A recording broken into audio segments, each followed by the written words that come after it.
in addition to that colonial history, you have a post-colonial history of, especially involving France, with France keeping certain ties with leaders after the independence. So, and those ties, that with, and the third element I would say is the terrorism in the region that came about and was fueled by the Libyan crisis of 2011 and the NATO's intervention in Libya, which really transformed this internal issue that was happening in Libya and morphed it into something that's became regional, with arms spreading across the region and militants spreading across the region. With those elements, that region is really particular, and but it is particular, but it also goes. It's something, there are some similarities with other countries on the continent, like since the independence era, that's around 1960. I think Africa's, countries around Africa have known something like 222 or 23 coups d'etats since the 1960s, so there's a long history of these coups d'etats. So, so that's just some, background, contextual background, knowledge to know. And, something to mention is that there has been coups d'etats in the past, 2-3 years. There's been coups d'etats in Mali, Burkina Faso, recently in Niger. There's been one recently in Gabon, in Guinea as well, and in Chad, I believe in Chad as well. And all these, all these countries are really different, and they have like different alliances with various external partners, and I think we'll talk about this a bit later in the episode, is that there's also like something that's quite interesting, is to see how various external actors react to specific coups d'etats in countries depending on their interests, right? So for example, if you look at how France reacted to the coup d'etat in Chad, where the president died in some mysterious ways, but then the son of the president took power in a way that's anti-constitutional. But basically France was like, yeah, let's go, this is fine, because the son is in our team, and the president of France even went to his inauguration. But if you contrast that to like Mali or Burkina Faso, or recently Niger, where the rhetoric has been like quite strong and almost belligerent, you can kind of identify the interest of these foreign powers. Mm-hmm.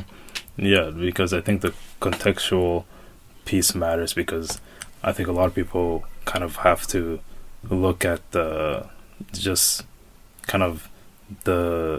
we could call it the scramble in Africa, kind of in 3 stages. You have the initial scramble for Africa, which is all these European powers dividing up the countries and setting these artificial lines, regardless of the ethnic groups that are there, and then you have the second, and then you have basically that independence, which is basically in the 1960s, where these countries are hypothetically given their independence, but still in that independence there are partnerships that are formed. And then you have obviously the Cold War that's not too far behind that, and now you have countries like Russia and the US kind of forming further partnerships and picking which countries they want to be they want to support based on the economic system that they have in place. And then you have like this current one, which is also similarly, it's more like this scramble is more like investments that are happening across Africa. And you have China,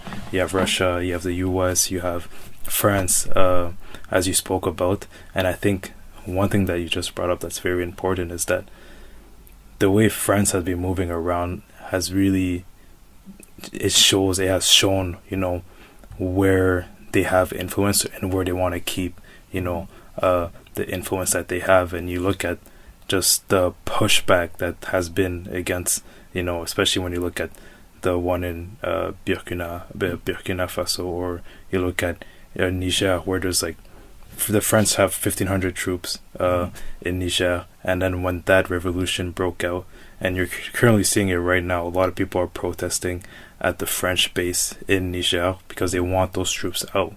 In Burkina Faso, and we'll talk about it more later, one of the results was that they actually were able to get those French troops out, and now they want to see the same thing happening in Niger. And in Niger, there was, they stayed there, when they took over, they set an ultimatum like, the French ambassador has 48 hours to leave, so we're going to give him time. He can leave. France decided, no, that's not happening. He's staying. So you can see that France is determined to keep a hold. And now the president is complaining that he's held hostage, that the ambassador is held hostage when he refused to. Yeah, leave. when he refused to leave, and you could see like where France is putting his foot down, and where you have organizations like ECOWAS, who basically they're handled like the West Africa region, and they're basically the union of those West African countries. ECOWAS is getting together and trying to form, a response to this. ECOWAS themselves, they had set, a deadline in terms of when they would enter the region. Obviously that deadline has passed, but now what the officials are saying, and the leaders of the coup, what they're saying is that they're basically saying that France is amassing troops and getting ready for this hypothetical D-Day in conjunction with ECOWAS. When that will happen, we don't know, but you can see, I think it's important to look at the responses from France. And then when you just take a shift, we'll go out of West Africa, we kind of go more into Gabon. So Gabon, that country was led by what's his name, Ali Bongo, who just recently won re-election, and less than a few hours after he won, then the coup came. And the coup actually comes from within. It comes from not necessarily the military as a whole, but the Republican Guard, which is in charge of taking care of the president. And that leader of the National Guard, which his name is Brice Oligui Nguema, he actually worked with Bongo's father, and now he also worked with Ali Bongo, who he just ousted. So that a lot of people are looking at it from a different lens, because they feel like this coup is coming from within.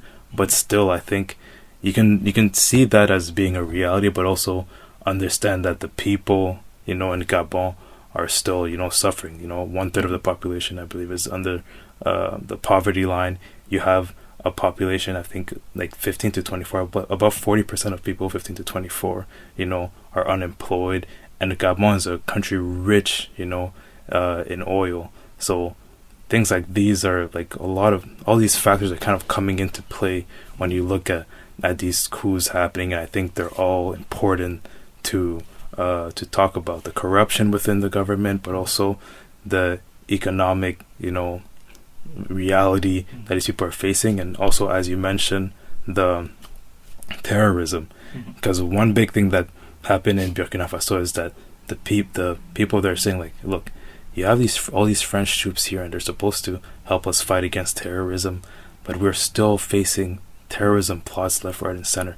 Same thing happening in Niger. Like, terrorism is still on the rise. So these people are kind of looking at the French influence in the region, and they're like, what type of impact are you really having, like, for our fight against terrorism? Like, our sons and daughters, mothers are still dying every day. So for them, it's like they've kind of had enough, and it's like, okay, let's try to take back our country. And if they can't fight the fight for us, we'll fight it for ourselves. But we're not going to do that while you also get to benefit from our natural resources.